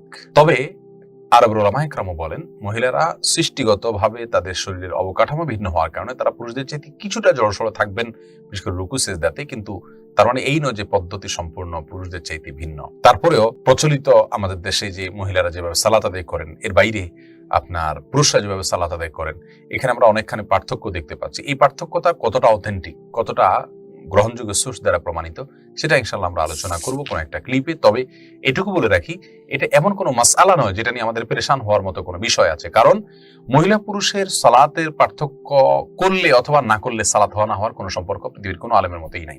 অতএব এটা নিয়ে চিন্তিত হওয়ার বা অস্থির হওয়ার মতো কোনো বিষয় নাই। তারপর আমরা ইনশাআল্লাহ আলোচনা করবো, আল্লাহ চাহেন তো।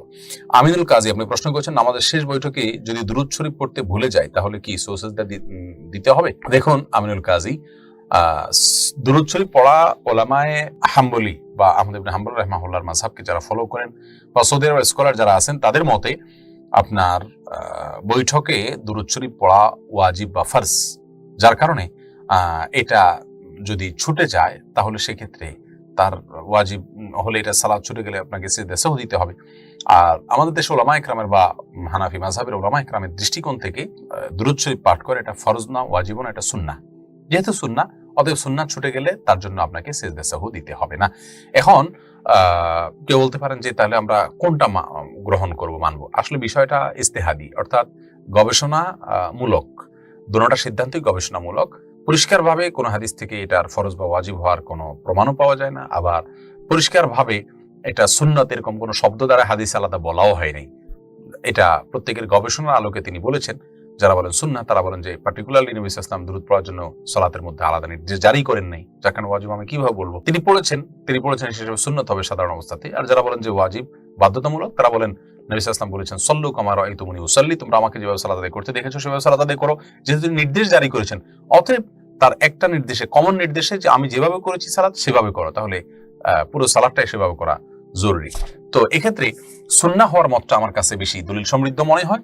তার কারণ হলো ইসলাম বলেছেন আমি যেভাবে সালাত আদায় করেছি সেভাবে তোমরা সালাত আদায় করো। এর কারণে যদি সালাতের সবগুলো বিষয়ে ফরজ হয়ে যায় তাহলে তো সালাত আর কোনো সুন্নাত মুস্তাহাব বলতে কোনো কিছুই থাকবে না।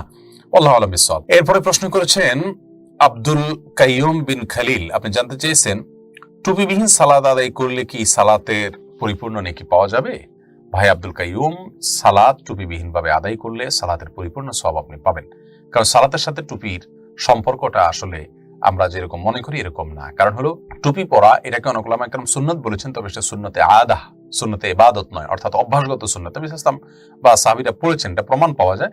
কিন্তু এটা পড়লে কোনো ফজিলত আছে, আলাদা কোনো নির্দেশ আছে এরকম নাই। আর নামাজের সময় মাথা ঢাকতে হবে এরকম আলাদা কোনো নির্দেশ নাই। তবে হ্যাঁ, সালাতের সময় আপনার আল্লাহ সুবহানাহু ওয়া তাআলা নির্দেশ হলো ইয়া আইয়ুহাল্লাযীনা আমানু খুযু যিনাতাকুম ইনদা কুল্লি মাসজিদ, তোমরা প্রত্যেক সালাতের সময় সুন্দর পোশাক আশাক গ্রহণ করো। এখানে পোশাককে সুন্দর আবরণের সাথে বা সৌন্দর্যের সাথে আল্লাহ সুবহানাহু ওয়া তাআলা তুলনা করেছেন। তার মানে এখান থেকে উলামা একরাম বলেন যে সালাতের সময় সুন্দর এবং ভালো পোশাক ব্যবহার করা উচিত, যেটা পরে মানুষের সম্ভ্রান্ত কোনো জায়গায় যায় সাধারণত সেইভাবে।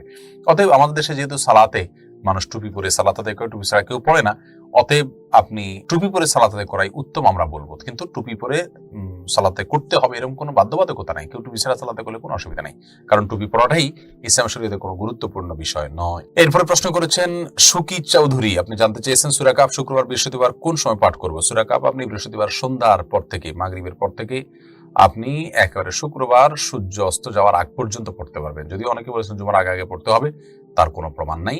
মূলত মাগরিবের বৃহস্পতিবার মাগরিবের পর থেকে নিয়ে শুক্রবার মাগরিবের আগ পর্যন্ত আপনি সূরা কাহফ পড়তে পারবেন ইনশাআল্লাহ বিইذনিল্লাহ। এটাকে আমাদের নূর হবে আপনার জন্য, যদি হাদিসের সনদ নিয়ে অনেকেই আপত্তি তুলেছেন। মেজবাউদ্দিন প্রশ্ন করেছেন মেয়েরা নিকাব পরে অর্থাৎ মুখ ঢেকে নামাজ পড়তে পারবে কিনা? মহিলারা মসজিদে যদি নামাজ পড়তে গেলে অনেকে বলে যে মুখ না খুললে নামাজ হবে না। না, মুখ না খুললে নামাজ হবে না এমন কোনো কথা নাই। বরং মেয়েরা যদি এমন কোনো জায়গায় সালাত আদায় করেন যেখানে অন্য পুরুষরা আছে, বিকল্প কোনো রাস্তা নাই, তাহলে সেক্ষেত্রে মুখকে পরিপূর্ণ না ঢেকে হলেও যথাসম্ভব তার চেহারা যাতে দেখা না সেভাবে মাথার উপরে ওড়নাকে টেনে দিয়ে তিনি সালাত আদায় করবেন, সালাত হয়ে যাবে ইনশাআল্লাহ। সিজান আহমেদ জানতে চেয়েছেন মহিলারা মাথা মাসাহ করার সময় চুল খোলা রাখবে নাকি বেঁধে রাখবে? চুল স্বাভাবিক অবস্থাতেই থাকবে। আপনার মাথা মাসা করার সময় চুল খুলে পুরা চুলের উপরে মানে মাসা করতে হবে সেটা এরকম না। মাথার উপর অংশটা মাসা করলেই চলবে, অতিরিক্ত অংশ যদি বাধাও থাকে তার উপর দিয়ে মাসা করে ফেলবে, যথেষ্ট হয়ে যাবে ইনশাআল্লাহ।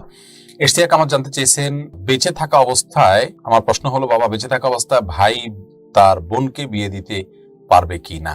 বাবা যদি বেঁচে থাকেন তাহলে সেক্ষেত্রে তিনি নিজে অভিভাবক। বাবা যদি অভিভাবকত্বের যে যোগ্যতা, এই যোগ্যতা যদি তার না থাকে, যেমন তিনি অসুস্থ, মানসিকভাবে বিকারগ্রস্ত, অথবা বাবা যদি এমন হন যে তিনি দায়িত্বশীল ভূমিকা পালন করছেন না, তার দিনদারি নেই, ইসলাম ফলো করেন না, মানে সালাত পড়েন না, অথবা তিনি দিনদার পাত্র দেখে বিয়ে দিচ্ছেন না মেয়েকে, তিনি শুধু পয়সা দেখছেন, এক কথায় মানে একজন যোগ্য অভিভাবকের দায়িত্ব বা যোগ্যতা যেটা সেটা তার নাই, এরকম যদি হয় তাহলে কিন্তু ভাই তার জায়গা অভিভাবকত্ব করতে পারবেন। আর স্বাভাবিক অবস্থাতে বাবা থাকতে ভাই অভিভাবকত্ব করবেন না। এরপরে প্রশ্ন হলো সোহেল আহমদ, আপনি জানতে চেয়েছেন আমি জানতে চাচ্ছিলাম যে মুসা আলাইহিস সালামকে কি ইহুদিদের নবী হিসাবে প্রেরণ করা হয়েছিল?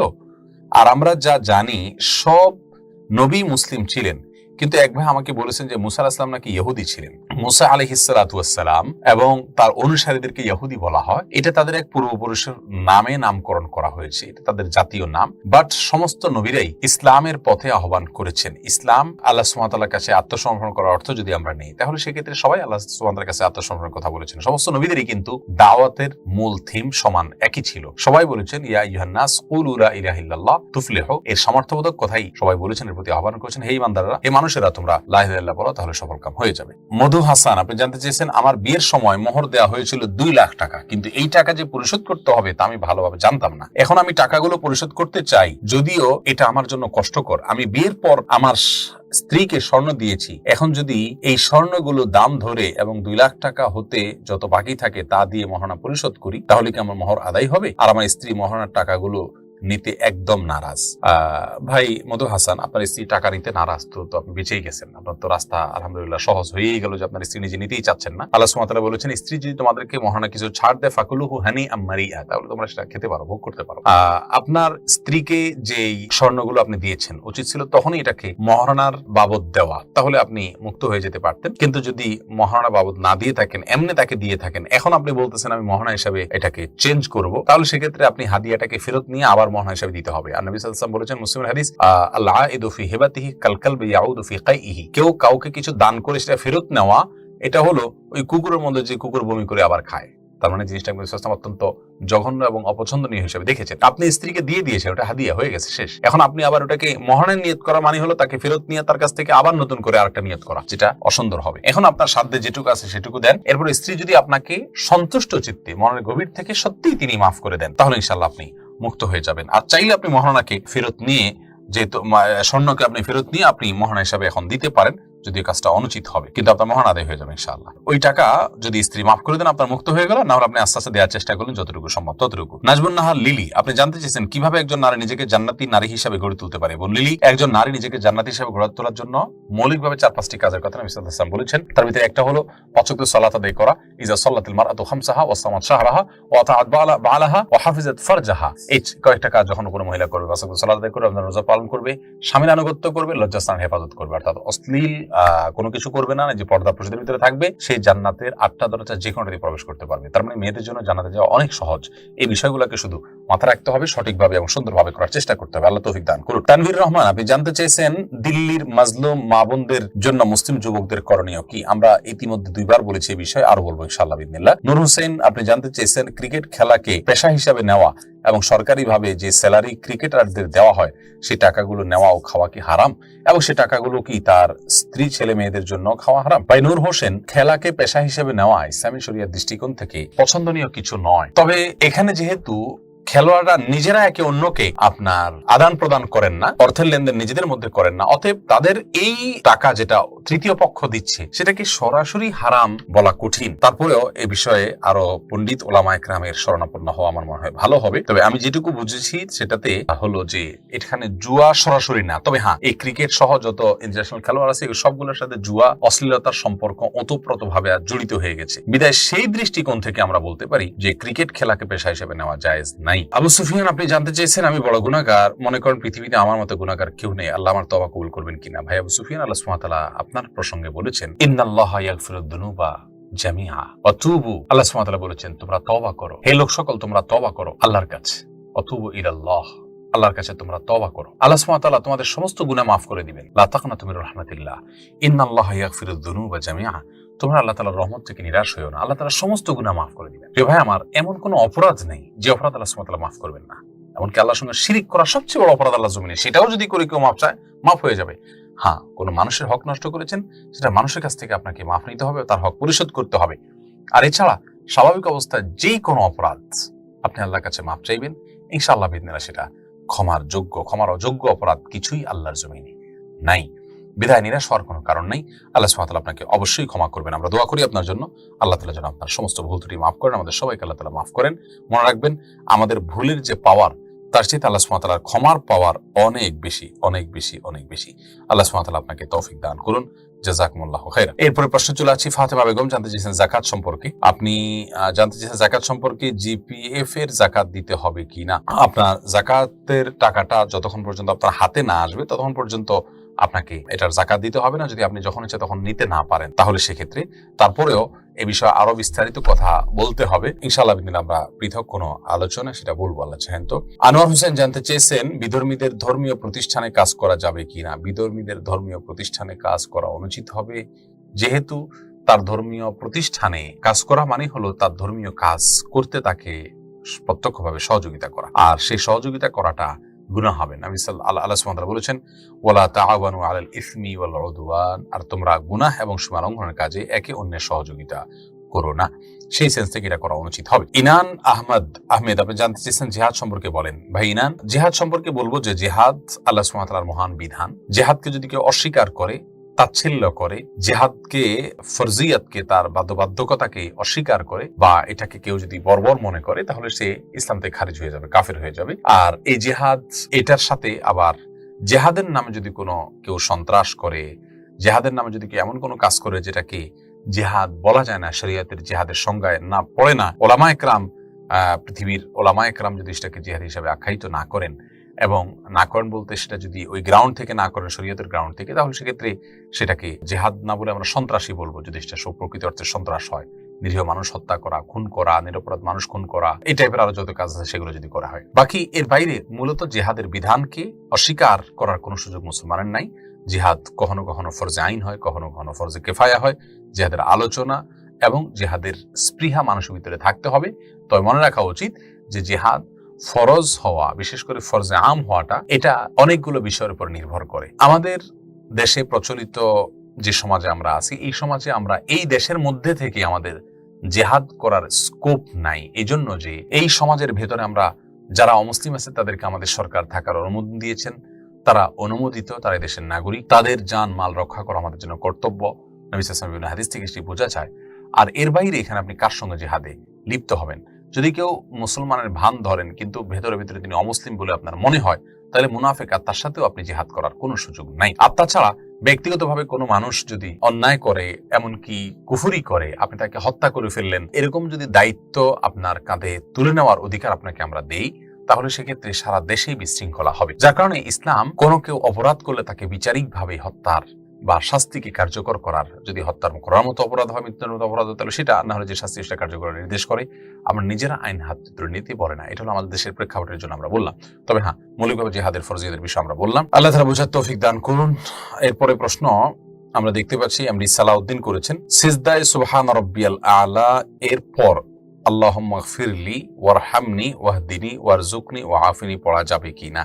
সুবহান রাব্বিয়াল আ'লা বলার পরে এটা পড়ার জিনিস না। এই দোয়াটা তো দুই সিজদার মধ্যবর্তী জায়গায় বলার জিনিস। আপনি যদি সিজদা বলেন, গুনাহ হবে না, কারণ সিজদাতে দোয়া করার কথা বলা হয়েছে। নবী সাল্লাল্লাহু আলাইহি ওয়াসাল্লাম বলেছেন যে আকরাবু মা ইয়াকুনুল আবদু মির রাব্বিহি ওয়া হুয়া সাজিদ ফাআকসিরু মিনাদ দুআ, অর্থাৎ বান্দা সিজদা আল্লাহ তাআলা সবচেয়ে নিকটবর্তী থাকে, অতএব তোমরা সেখানে বেশি বেশি আল্লাহর কাছে দোয়া করো। আপনি দোয়া করতে পারেন, তবে এইটা দোয়াটা সিজদা করাটা সুন্নাত হবে না, উত্তম হবে না। উত্তম হবে দুই সিজদার মাঝখানে পড়া। নবী সাল্লাল্লাহু আলাইহি ওয়াসাল্লাম এটাকে সিজদা পড়েন নাই, দুই সিজদার মাঝখানে পড়েছেন। মোহাম্মদ মাহদী হাসান নীর আপনি প্রশ্ন করেছেন, ওমর রাদিয়াল্লাহু তাআলা আনহুকে নিয়ে 2012 সালে 30 খণ্ডের এপিসোড রিলিজ হয়, তাতে সাহাবীদের চরিত্রে অনেকে অভিনয় করেছেন, তা দেখলে গুনাহ হবে কিনা? দেখলে গুনাহ হবে না, কিন্তু এই কাজটা যারা করেছেন এটা কোনো প্রশংসনীয় কাজ আমরা বলবো না। সাহাবীদের চরিত্রে অভিনয় করা এবং এই সমস্ত মুভিতে নিশ্চয়ই শুধু হালাল দৃশ্যই থাকে না, আমার ধারণা। অতএব এরকম যদি হয় তাহলে সেক্ষেত্রে এগুলো প্রশংসনীয় নয়, ইসলামের দৃষ্টিতে এগুলো জায়েজ নয়। এমডি বাবু আপনি প্রশ্ন করেছেন, মুসলমানি নিয়ে জন্ম নিলে করণীয় কি? মুসলমান নিয়ে জন্ম নেওয়া আবার কিভাবে হয় আমি জানি না। পুরুষাঙ্গের উপরের অংশ যদি নাই থাকে তাহলে তো তার জন্য মুসলমানের কোনো বিধাই নেই। তবে এটাকে বিশেষ কোনো বুজুর্গি মনে করার কোনো কারণে, অনেকে মনে করেন মায়ের পেট থেকে ওইভাবে আসলে সে আল্লাহর খুব বিশেষ কোনো ওলি নেককার, এরকম কোনো ইন্ডিকেট বা আলামত এটা বহন করে না। ইসলামের দৃষ্টিকোণ থেকে এরকম কিছু বলা হয়নি। আচ্ছা, এম কে রুবেল হোসাইন আপনি জানতে চেয়েছেন ফসলের জাকাত কিভাবে দিতে হবে জানাবেন। ফসলের জাকাত আপনি দিবেন যদি ফসল নির্দিষ্ট নেশাব পরিমাণ হয়, বছরে যতবার হবে ততবার আপনাকে দিতে হবে। 16 মান যদি হয় তাহলে দিতে হবে। আবার অনেকের মতে কোনো নেশাব নাই, যাই হবে সেখান থেকে আপনাকে দিতে হবে। যদি আপনি নিজে পানি সেচন করে ফসল করে থাকেন তাহলে সেক্ষেত্রে আপনাকে 20 ভাগের 1 ভাগ দিতে হবে। আর যদি আসমানি পানি থেকে হয় তাহলে আপনাকে 10 ভাগের 1 ভাগ দিতে হবে। এরপরে প্রশ্ন করেছেন সাদিকুর রহমান চৌধুরী, আপনি জানতে চেয়েছেন সালাতুল হাজতের নামাজ কি জায়েজ? সালাতুল হাজতের নামাজ বলতে ভিন্ন কোনো বিশেষ পদ্ধতির নামাজ বিশুদ্ধ হাদিসে বর্ণিত নাই। তবে হ্যাঁ, আল্লাহ সুবহানাহু ওয়া তাআলা বলেছেন তোমরা আল্লাহ সুবহানাহু ওয়া তাআলার কাছে সাহায্য চাও, ওয়াস্তাঈনু বিস-সাবরি ওয়াস-সালাত, সবর এবং সালাতের মাধ্যমে। যে কারণে আপনার যে কোনো বিপদ আসবে আপনি সালাতে দাঁড়িয়ে যাবেন। নবী সাল্লাল্লাহু আলাইহি ওয়াসাল্লাম সম্পর্কে এক সাহাবী বলেছেন কানা ইযা হাযাবাহু আমরুন ফাযা ইলা সালাত, নবী সাল্লাল্লাহু আলাইহি ওয়াসাল্লাম যখন কোনো বিপদগ্রস্ত হতেন সাথে সাথে তিনি সালাতে দাঁড়িয়ে যেতেন। সেই হিসাবে আপনি 2 রাকাত বা 4 রাকাত যে কোনো সংখ্যক সালাত আপনি বিপদে আসলে নফল সালাত পড়বেন, পড়ে আল্লাহর কাছে সাহায্য চাইবেন। বিশেষ কোনো ফরম্যাটে এই সালাত বিশুদ্ধ গুনাহ হাদিস দ্বারা প্রমাণিত নয়। নাসিম পারভেজ জানতে চেয়েছেন, জীবনে কম বেশি অনেক গুনাহ করেছি, খাসভাবে ফিরতে চাই ও আল্লাহর খাস বান্দা হতে চাই, কোনো উপায় আছে কি? ভাই নাসিম পারভেজ, আল্লাহ তাআলা আপনার গুনাহগুলো মাফ করুন, তওবা করবেন, তওবা করে ফিরে আসবেন, বান্দার হক থাকলে সেগুলো ফেরত দিয়ে দিবেন, সালাতকে সবচেয়ে গুরুত্বের সাথে করবেন, হালাল ইনকামের দিকে খুব বেশি খেয়াল রাখবেন এবং সেই সাথে আপনি কোরআন সুন্নাহ বর্ণিত জিকিরগুলো নিয়মিত করার চেষ্টা করবেন, নেককার এবং ভালো মানুষদের সাথে থাকবেন। ইনশাআল্লাহ বিইذনিল্লাহ এই পথগুলো আপনাকে সত্যের পথে, সুন্দরের পথে পরিচালিত করবে। এরপরে প্রশ্ন করেছেন মুসাদ্দিক হোসেন, বর্তমানে ব্যাংকে চাকরি করা কি হালাল? শুধু ব্যাংকে চাকরি করা হারাম হবে? ইসলামী ব্যাংকগুলোতে চাকরি করা জায়েজ হবে যদি বিকল্পের চেয়ে ভালো কোনো চাকরি না থাকে? হাফিজ আল আসাদ, আপনি জানতে চেয়েছেন ফরজ ও সুন্নত নামাজের সিজদায় কোরআনের দোয়া পড়ার হুকুম কি? ফরজের বা সুন্নতের যে কোনো নামাজের সিজদায় কোরআন আয়াত পড়া নিষেধ। নবী সাল্লাল্লাহু আলাইহি ওয়াসাল্লাম স্পষ্টভাবে নিষেধ করেছেন, কোরআন আয়াত সিজদায় পড়া যাবে না। মোহাম্মদ জাফরুল্লাহ জসিম জানতে চেয়েছেন ইস্তেখারা কিভাবে করতে হয়? ভাই জাফরুল্লাহ জসিম, ইস্তেখারা করার সুন্নাহ পদ্ধতি সম্পর্কে একজন সাহাবী বলেছেন, নবী সাল্লাল্লাহু আলাইহি ওয়াসাল্লাম আমাদেরকে ইস্তেখারা শিক্ষা দিতেন যেভাবে সালাত কোরআনের একটা সূরা শেখানো হয়, ঠিক তেভাবে ধরে ধরে তিনি ইস্তেখারা সালাত শিক্ষা দিয়েছেন। কিভাবে শিক্ষা দিয়েছেন সে প্রসঙ্গে সাহাবী বলেছেন যে তিনি আমাদেরকে ইস্তেখারা সালাত শিক্ষা দিয়েছেন এভাবে যে যখন কোনো বিষয় আমরা সিদ্ধান্ত নিতে যাব এবং দুনিয়াবী বিষয়ে সিদ্ধান্তহীনতা আমরা ভুগবো, আমরা 2 রাকাত সালাত আদায় করব, এরপরে পড়বো আল্লাহুম্মা ইন্নী আস্তাখিরুকা বিইলমিকা ওয়া আস্তাকদিরুকা বিকুদরাতিকা ওয়া আসআলুকা মিন ফাদলিকাল আযীম ফাইন্নাকা তাকদিরু ওয়া লা আকদির ওয়া তা'লামু ওয়া লা আ'লাম ওয়া আনতা আল্লামুল গুয়ুব আল্লাহুম্মা ইন কুনতা তা'লামু আন্না হাযাল আমর খায়রুল লি ফি দীনি ওয়া মা'আশি ওয়া আকিবাতি আমরি ফায়াসসিরহু লি وإن كنت تعلم أن هذا الأمر شر لي في ديني ومعاشي وعاقبة أمري فاصرفني عنه واصرفه عني واقدر لي الخير حيث كان ثم ارضني به। এই দোয়াটি পড়বে 2 রাকাত সালাতের পরে, অর্থ বুঝে পড়ার চেষ্টা করবে। হাজাল আমর যখন বলবে তখন যেই কাজের জন্য ইস্তেখারা করতে চাচ্ছে ওই কাজের কথা মনে আনবে, বাস। এটা হলো ইস্তেখারার সুন্নাহ পদ্ধতি যেটা নবী সাল্লাল্লাহু আলাইহি ওয়াসাল্লাম আমাদেরকে শিক্ষা দিয়েছেন। এরপরে সালাউদ্দিন, আপনি জানতে চেয়েছেন আমাদের দেশে হুজুররা সবকিছুতে দলিল দিয়ে কথা বলে, কার কথা আমরা নিব? আমরা বিদেশে এত কিছু দেখি না। ভাই সালাউদ্দিন, আপনি যদি দলিল বুঝে থাকেন, যে কোনো আলিম আপনাকে দলিল দিয়ে যদি কোনো কথা বলে থাকে আপনি সেটা মানতে পারেন এবং আপনি যদি বিবেক খরচ করবেন, দুইজনের মধ্যে যদি মত পার্থক্য হয় কার কথাটা বেশি আপনার কোরআন এবং হাদিসের সাথে সামঞ্জস্যপূর্ণ, কোরআন এবং হাদিসের দলিল দ্বারা বেশি সমৃদ্ধ কোনটা, সেটা আপনি আপনার বিবেক খরচ করে অনুমান করে আপনি নির্ধারণ করার চেষ্টা করবেন। ইনশাআল্লাহ বিইذনিল্লাহ আপনি যদি সঠিকটা উদ্ধার নাও করতে পারেন, আল্লাহ সুবহানাহু ওয়া তাআলা আপনাকে মাফ করবেন যদি আপনার বুঝটা সঠিক নাও হয়, কিন্তু আপনার বিবেকের সবটুকুকে ব্যয় করতে হবে, চেষ্টা করতে হবে যাতে আপনি সঠিকটা উদ্ধার করতে পারেন। আল্লাহ তাআলা তৌফিক দান করুন। এরপরে প্রশ্ন করেছেন আসমা রহমান আসমা, আপনি জানতে চেয়েছেন বাবা মা ভাই বোন সালাত পর্দার ব্যাপারে উদাসীন, এক্ষেত্রে করণীয় কি? তাদেরকে সালাতের পর্দার ব্যাপারে গুরুত্ব বুঝাবেন, দোয়া করবেন, যাদেরকে দিয়ে বোঝালে কাজ হবে তাদের কাছে নিয়ে যাবেন, তাদের মাধ্যমে বোঝাবেন এবং সবচেয়ে বড় কথা হলো দোয়া করবেন এবং নিজে সুন্দর আচরণ দ্বারা তাদের মন জয় করবেন। আল্লাহ তাআলা তৌফিক দান করুন। দোয়া এর মধ্যে সবচেয়ে বেশি পাওয়ারফুল আমল, আল্লাহ কবুল করুন। এমনি হারুন আর রশিদ জানতে চেয়েছেন বেপরদা নারী দ্বারা বিজ্ঞাপনের মাধ্যমে উপার্জিত টাকা হালাল হবে কি না? না, হারাম হবে। বেপরদা নারী দ্বারা বিজ্ঞাপনের মাধ্যমে উপার্জিত টাকা হালাল হবে না, কারণ এটা মানে অন্যায় একটা কাজ করে টাকা কামাই করা হলো। অন্যায় কাজ করে যদি টাকা উপার্জন করা হয় সেটা স্পষ্টভাবে হারাম। নবী সাল্লাল্লাহু আলাইহি ওয়াসাল্লাম বিভিন্ন হাদিসে এ বিষয়ে স্পষ্টভাবে নিষেধ করেছেন। মোহাম্মদ ইমরান জানতে চেয়েছেন ফরজ গোসল করার পর আমার মনে হয় আমার শরীরের কোনো অংশ ভিজেনি, কিন্তু আমি শিওর না, এক্ষেত্রে আমি কি করব? আপনি শিওর না হলে বুঝতে হবে এটা আপনার মনের ওয়াসওয়াসা, কুমন্ত্রণা, এটার দিকে কোনো খেয়াল দেওয়া যাবে না।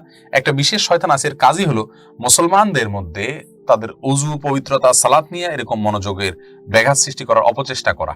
খিনজাব বলা হয় এই শয়তানকে। এই শয়তানের এই কুমন্ত্রণা থেকে বাঁচার চেষ্টা করতে হবে এবং এটাকে অ্যাভয়েড করতে হবে, কিছুটা নাথিং মনে করে সামনের দিকে অগ্রসর হবে। যদি আপনি নিশ্চিত না হন তাহলে অযথা সন্দেহের বশে আপনি পেরেশান হবেন না, অস্থির হবেন না। এরপরে প্রশ্ন করেছেন তুষার চৌধুরী, ঈদে মিলাদুন্নবী পালন করা কি জায়েজ?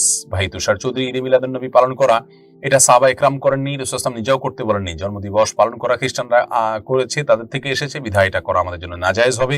তাদের বিরুদ্ধে নবী সাল্লাল্লাহু আলাইহি ওয়াসাল্লাম করতে বলেছেন খালাফুল ইয়াহুদ ওয়ান নাসারা, ইহুদি খ্রিস্টান তোমরা বিরোধিতা করো, বিধায় আমাদের জন্য মিলাদুন্নবী প্রচলিত অর্থে যে মিলাদুন্নবী আমাদের সমাজে প্রচলিত আছে এটা করা জায়েজ হবে না, বিদআত হবে। স্বামী আহমেদ জানতে চেয়েছেন নবী সাল্লাল্লাহু আলাইহি ওয়াসাল্লামের শেখানো পদ্ধতিতে গোসল করার পর যদি কাপড় পরিধান করার সময় লজ্জাস্থানে অনিচ্ছাকৃত বা হাত স্পর্শ হয় তাহলে কি ওযু করতে হবে? ভাই স্বামী আহমদ, সৌদি আরবের স্কলারগণের মতে আপনার লজ্জাস্থানে যদি কোনো আড়াল ছাড়া সরাসরি হাত দিয়ে স্পর্শ করা হয় তাহলে ওযু ভেঙে যাবে, যার কারণে গোসল তো হয়ে গেল কিন্তু পরে ওযু করতে হবে।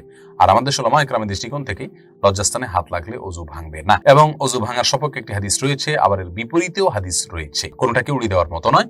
তবে বিষয়টি উলামা ইকরামের মত পার্থক্যপূর্ণ বিষয়, উভয় মতের দলিল আমি উল্লেখ করলাম। ফাহাদ মোহাম্মদুল্লাহ, আপনি জানতেছেন মহিলাদের কবরস্থানে যাওয়া নিয়ে কিছু বলুন। ভাই ফাহাদ, নবী সাল্লাল্লাহু আলাইহি ওয়াসাল্লাম মহিলাদের কবরস্থানে যেতে নিষেধ করেছেন। অনেক উলামা ইকরাম বলেন অতিরিক্ত গেলে সেটা নিষেধ, সাধারণভাবে গেলে নিষেধ না, কারণ নবী সাল্লাল্লাহু আলাইহি ওয়াসাল্লাম এক হাদিসে আসছে, তিনি বলেছেন যে আল্লাহ তাআলা লানত অভিশাপ হয় জাওয়ারাতুল কুবুর, অর্থাৎ বেশি বেশি যারা যে সমস্ত মহিলারা জিয়ারত করে কবরের, তাদের ঘরে। এর মধ্যে সবচেয়ে বিশুদ্ধতম মত হলো যে না, মহিলারা কবরস্থানে যে জিয়ারত করবেন না, দূরে থেকে ওয়ালের বাহির থেকে তারা হয়তো জিয়ারত করতে পারেন, নিজের জায়গা থেকে তাদের জন্য দোয়া করতে পারেন। কেন যে করতে পারবেন না, এই কারণে কোনো উত্তর নেই। সবচেয়ে বড় উত্তরটা বিশ্লেষণ নিষেধ করেছেন, তিনি ভালো জানেন কেন নিষেধ করেছেন। ইসলাম শরিয়ার কোনো কাজই কোনো না কোনো উপকারিতাতে খালি নেই। আর দ্বিতীয়ত হলো, যদি কোনো কারণে আপনি মনে করেন যে না, আমি এর কারণ জানলে আমার বেশি ঈমান আসবে, তাহলে মনে রাখবেন মেয়েরা কবরস্থানে গেলে হয়তোবা সেখানে তারা আবেগপ্রবণ হয়ে পড়বে, কোনো বিব্রতকর পরিস্থিতির মুখোমুখি হতে পারেন, অথবা ভিড় হবে অতিরিক্ত, আরো অনেক কারণ থাকতে পারে যে নিষেধ করেছেন। তবে হ্যাঁ, নিষেধ এটা হলো বিশুদ্ধ মত। রাজন আহমেদ, আপনি জানতেছেন আমি একজনের কবরের আযাব হচ্ছে এমন স্বপ্ন দেখেছি, আমি কি করবো? আপনার বিশেষ কিছু করার নাই, তার জন্য আল্লাহর কাছে মাপ চান, তার পক্ষ থেকে সদকা করেন। মোজা টিভি আইডি থেকে প্রশ্ন করেছেন, ইমামের সাথে সালাম ফেরানো কি বিদআত? না, আমি বিদআত বলবো না। ইমামের সঙ্গে সঙ্গে সালাম ফিরাবেন নাকি ইমাম সালাম পরে সালাম ফিরাবেন? আমি বলবো ইমাম সালাম ফেরানোর পরে করবেন, কারণ ইমামকে অনুসরণ করতে বলা হয়েছে। যখন ইমাম যখন করবে তারপরে করলে ওটাকে অনুসরণ করা হবে, সাথে সাথে করলে অনুসরণ করা হবে না, কিন্তু এটাকে বিদআত বলা যাবে না। সালাত হয়ে যাবে যদি কেউ সাথে সাথে করেন। মাসুদ আলম জানতে চেয়েছেন, স্ত্রী এবং স্বামী একসাথে ফরজ, সুন্নত বা নফল নামাজ একত্রে জামাতে পড়া যাবে কিনা, গেলে কিভাবে পারবেন? স্বামী বা পুরুষ সামনে থাকবেন আর পিছনে স্ত্রী থাকবেন, মেয়েরা যে কাতারে থাকবেন সে কাতারে বালেগ কোনো ছেলেরা থাকবেন না, ছেলেদের কাতার আলাদা হবে, মেয়েদের কাতার আলাদা হবে। এভাবে করলে করতে পারেন, অসুবিধা নেই। ওয়াজদুর রহমান, আপনি জানতে চেয়েছেন, মুসলিম দেশ থেকে অমুসলিম দেশে বসবাস করার হুকুম কি? শরীরের দৃষ্টিতে উত্তর আশা করছি। অমুসলিম দেশে বসবাস করলে সাময়িকভাবে বসবাস তো জায়েজ আছে, কিন্তু স্থায়ীভাবে বসবাস যদি করেন এবং সেখানে পরবর্তী বংশধর বা প্রজন্ম যারা আসবে তারা ইসলাম থেকে বিচ্যুত হয়ে যাওয়ার আশঙ্কা আছে, এই আশঙ্কার কারণে হাদিসে নিষেধ আছে অমুসলিম দেশে বসবাস করার কথা। কিন্তু আজকের পৃথিবীর যে অমুসলিম দেশগুলো, এগুলো দেখা যায় যে আসলে এগুলো পরিপূর্ণ, মানে সে অর্থে অমুসলিম দেশ বলাও কঠিন। মানে এগুলো এমন একটা পর্যায়ে চলে গেছে যে মুসলমানদের প্রচুর পরিমাণ মুসলমান সেখানে বসবাস করেন এবং মুসলমানদের নিজস্ব সোসাইটি, কৃষ্টি, কালচার সেখানে গড়ে উঠেছে, এবং আপাতদৃষ্টিতে মুসলমানদের সন্তানরা বেঈমান হয়ে যাওয়ার ভয়টাও তুলনামূলকভাবে অনেক কম। যদি এরকম হয় তাহলে সেক্ষেত্রে সেখানে বসবাস করাটা হারাম হবে না, যদি অন্তত পরবর্তী জেনারেশন কাফের হওয়ার আশঙ্কা না থাকে। আর তা না হলে অনুচিত হবে সেখানে বসবাস করা। রুবেল এইচ হোসেন, আপনি জানতে চেয়েছেন, ছেলেরা কি পিতামাতার অনুমতি বাদে বিবাহ করতে পারে কিনা? ওলামায়ে আহনাফের দৃষ্টিকোণ থেকে পারে, ছেলে যদি প্রাপ্তবয়স্ক হয়, এবং অন্যান্য ওলামায়ে কেরামের মধ্যে পারে না। কারণ ছেলেরা পারে কিন্তু মেয়েরা অনুমতি ছাড়া বিবাহ করতে পারে না। ছেলেরা বিবাহ করতে পারবে যদি তারা প্রাপ্তবয়স্ক হয়। শরীফ হোসেন জানতে চেয়েছেন, ইমামের নামাজ শেষে কি আর জামাত করা যাবে? আমাদের ওলামায়ে কেরাম এটাকে মাকরুহ বলে থাকেন, কিন্তু নবী সাল্লাল্লাহু আলাইহি সাল্লাম থেকে একাধিক জামাত মসজিদে প্রমাণিত আছে। এক ব্যক্তি পরবর্তীতে মসজিদ নবীতে আসছেন, জামাত শেষ হওয়ার পরে নবী সাল্লাল্লাহু আলাইহি ওয়াসাল্লাম বলছেন তার জন্য কে নফল নামাজ পড়বে, তখন অর্থাৎ তার সাথে কে যোগ দিবে, তখন ফরজ পড়েছেন যিনি, তিনি উঠে তার সঙ্গে যোগ দিয়ে নফল সালাত পড়েছেন। এখান থেকে বোঝা যায় যে এটা একেবারে উড়িয়ে দেওয়ার মতো বিষয় নয়। মোহাম্মদ ইউসুফ প্রশ্ন করেছেন, বারবার তওবা করার পরও যদি কোনো গুনাহ থেকে বাঁচতে না পারি তাহলে কি করব? দেখুন, গুনাহ বারবার তওবা না বাঁচতে না পারলে আতঙ্কের কোনো কারণ নেই, যতবার গুনাহ হবে সাথে সাথে আবার তওবা করবেন। তবে হ্যাঁ, তওবা মানে প্রতিবারই চেষ্টা করবেন টিকিয়ে রাখার জন্য আপ্রাণ ভাবে, কিন্তু যদি কোনোভাবে তওবা ভঙ্গ হয়ে যায়, নার্ভাস হওয়ার কোনো কারণ নাই। আল্লাহ তাআলা বারবার তওবা করলে আল্লাহ তাআলা ক্ষমা করবেন ইনশাআল্লাহ। আল্লাহ তাআলার গুণবাচন হলো তাওয়াব, যিনি বারবার অনেক বেশি ক্ষমা করেন তাকে বলা হয় তাওয়াব, যার কারণে বারবার গুনাহ হলে বারবার তওবা করতে থাকবেন। তবে হ্যাঁ, আপনার প্রত্যেকবারই চেষ্টা করবেন, আপ্রাণ চেষ্টা করুন যাতে তওবা যাতে ভঙ্গ না হয়। আল্লাহ তাআলা আপনাকে সাহায্য এবং সহায়তা করুক, তৌফিক দান করুক। মনুর প্রান্তরে আইডি থেকে প্রশ্ন করেছেন, জীবন বীমা বা লাইফ ইন্স্যুরেন্স করা কি জায়েজ আছে? ইন্স্যুরেন্সের যতগুলো ফরম্যাট প্রচলিত আছে এগুলো সবগুলো নাজায়েজ এবং হারাম, এটা পৃথিবীর প্রায় সমস্ত ওলামায়ে কেরামের মত। প্রচলিত ফরম্যাটের কথা আমি বলছি যেগুলো আছে। জ্ঞানের আলো আইডি থেকে প্রশ্ন করেছেন, বিকাশে ব্যবসা করা কি জায়েজ আছে? বিকাশের ব্যবসা সেটুকু করা জায়েজ আছে যেটুকুর সাথে আপনি সুদ নিচ্ছেন না, সার্ভিস দিচ্ছেন, সার্ভিস ফি নিচ্ছেন, এরকম যদি হয় তাহলে সেটা জায়েজ আছে, এর বাইরে জায়েজ নাই। মোহাম্মদ সজীব জানতে চেয়েছেন, আমি যদি জামাতে 1-2 রাকাত মিস করি তাহলে আমি কখন সানা পড়বো? সানার বিষয়টা প্রথম কথা হলো, সানা পড়া তো ফরজ বা ওয়াজিব নয়। সানা মূলত ইস্তিফতাহুস সালাত, সালাতের শুরুতে পড়া জিনিস। যদি শুরুতে আপনি না পড়েন তাহলে পরবর্তীতে সানাত পড়বেন না। টেকটিন চ্যানেল, আপনি এডি থেকে প্রশ্ন করেছেন, আমার চোখে এবং শরীরের অঙ্গ লাফায়, এটা কেন হয় এবং কোনো দোয়া আছে কিনা? এটার জন্য বিশেষ কোনো দোয়া আমার জানা নাই, এই জন্য ডাক্তার দেখাইতে পারেন। তবে অঙ্গ লাফাইলে বিশেষ কোনো ভালো সংবাদ, খারাপ সংবাদ হয়, এরকম অনেক কথা মানুষ বলে থাকে, এগুলোর কোনো ভিত্তি ইসলামের শরীয়তে নাই। নূর ইব্রাহিম হোসেন জানতে চেয়েছেন, আমার বিয়ের পরে পারিবারিক জীবনে অনেক ঝামেলা হচ্ছে, আমি এটা কি করতে পারি? আপনি কোনো ভালো এবং বিচক্ষণ আলেমের সাথে দেখা করুন, শরণাপন্ন হন, তার পরামর্শ নিন, সেটা ইনশাআল্লাহ আপনার পুরো বিষয়টা শুনে তিনি আপনাকে পরামর্শ দিতে পারবেন। তারিক কবির, তবে আমি আপনার দৃষ্টিতে আপনাকে বলবো আল্লাহর কাছে দোয়া করুন, সেজদা বেশি বেশি করে কান্নাকাটি করুন, ইনশাআল্লাহ বিদিনিল্লাহ। তারিক কবির, আপনি জানতে চেয়েছেন এনজিও কি হারাম? এনজিও হারাম হবে কেন? নন গভর্নমেন্ট অর্গানাইজেশন, এটা তো হারামের কিছু নাই। এনজিওর কার্যক্রমের উপর নির্ভর করবে হালাল হবে নাকি হারাম হবে। যদি খারাপ কার্যক্রম করে তাহলে সেই এনজিওর কার্যক্রম হারাম হবে, আর না হলে না। আলমগীর হোসেন জানতে চেয়েছেন, আমি ভারত থেকে বলছি, বর্তমান পরিস্থিতি আমাদের করণীয় কি হবে? আমরা ইনশাআল্লাহ আপনাদের করণীয় প্রসঙ্গে করে একটা ভিডিও ক্লিপও বলবো। তবে সবচেয়ে বড় কথা হলো আপনাদের দেশে উলামায়ে কেরাম আপনাদের পরিস্থিতি সবচেয়ে ভালো ওয়াকিফাল, তাদের কাছ থেকে আপনারা সমাধান জানার চেষ্টা করলে সেটা ভালো হবে। তারা জায়গায় আছেন, তারা ভালো বলতে পারবেন। হাফরাজ শফিকুল, আপনি নাফরাজ শফিকুল আপনি জানতে চেয়েছেন, একজন স্টুডিও ব্যবসায়ী আমার ব্যবসায়ের দরকারি ছবি ছাড়া উঠাই না। আচ্ছা, আপনি স্টুডিও ব্যবসায়ী দরকারি ছবি ছাড়া উঠান না, ইসলামের দৃষ্টিতে জায়েজ হবে কিনা? হ্যাঁ, যদি এরকম হয় তাহলে জায়েজ হবে ইনশাআল্লাহ। এমডি রিয়াদ হাসান রাসিব, আপনি জানতে চেয়েছেন, আত্মহত্যা করা ব্যক্তির কি জানাজা জান্নাতে যাবে? আত্মহত্যা করা ব্যক্তির জন্য কি দোয়া করা যাবে? দোয়া অবশ্যই করা যাবে, তবে আত্মহত্যা করা কবিরা গুনাহ, আপাতত দৃষ্টিতে জাহান্নামে যাবে বলে মনে হয়, কিন্তু আল্লাহ তাআলা চাইলে তাকে ক্ষমা করে দিতে পারেন। ফাতেমা খাতুন জানতে চেয়েছেন, এখনো কি সময় আসেনি বিশ্ব মুসলিমদের জন্য কুনুতে নাযিলা পড়ার? কুনুতে নাযিলা পড়ার সময় আর বহুত আগেই হয়েছে, সবাই কুনুতে নাযিলা পড়া উচিত প্রত্যেক মসজিদ থেকে। আল্লাহ তাআলা আমাদের সেই তৌফিক দান করুন। আসসালামু আলাইকুম ওয়া রাহমাতুল্লাহি ওয়া বারাকাতুহু।